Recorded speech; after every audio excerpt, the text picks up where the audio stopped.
President Trump returned to the White House on Monday after a week at his Bedminster golf resort, another controversial week for the president last week.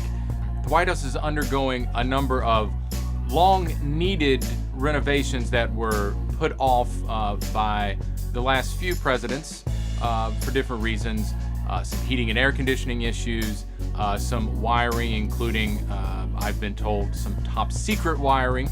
The Oval Office was even emptied out. The entire West Wing was emptied out last week to do this maintenance, and Trump headed to Bedminster, New Jersey. He's back today for a number of meetings at the White House. He will also hold an event Monday afternoon, signing an executive order to study possible Chinese intellectual property and other trade-related violations. That's a big deal. That is Trump trying to work with China on things like North Korea, while on the other hand trying to get tougher on trade issues. The president then will fly to New York, where he will make his return to Trump Tower in Manhattan, the first time he's been back to his New York Tower since coming to Washington for the inauguration in late January.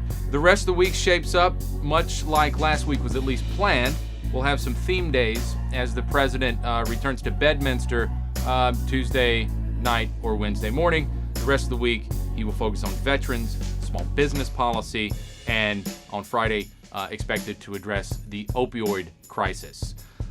But the president returns to Washington after another self-made crisis, at least in part. A number of Republican lawmakers over the weekend, of course, slammed President Trump for not quickly denouncing and condemning in very clear language white supremacist groups that were behind the violence over the weekend in Charlottesville, Virginia.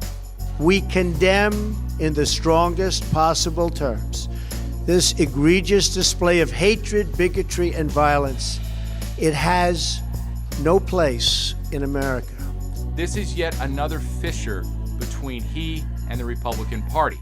But despite what you might have heard on cable news over the weekend and on Monday morning, there is still no major reason for Republican lawmakers to ditch the president. He still polls very well in red states. More importantly, he polls very well in red districts, especially in the South, still in the Rust Belt, in the Southwest, in the Mountain West. Those are all Republican strongholds. He's still in the 70s, even in the 80s, even higher in some places. So despite what some pundits might have told you on cable news, they still need the president for their own re-election purposes, but they still need his pen. They need his signature to sign legislation to enact what is still their shared agenda. They may not agree on all the details, but it's still the shared Republican-Trump agenda. And of course, despite what he may tweet and say about Senate Majority Leader Mitch McConnell, McConnell and company still need the president to nominate conservative federal Supreme Court justices. So despite the noise, this is still an arranged marriage.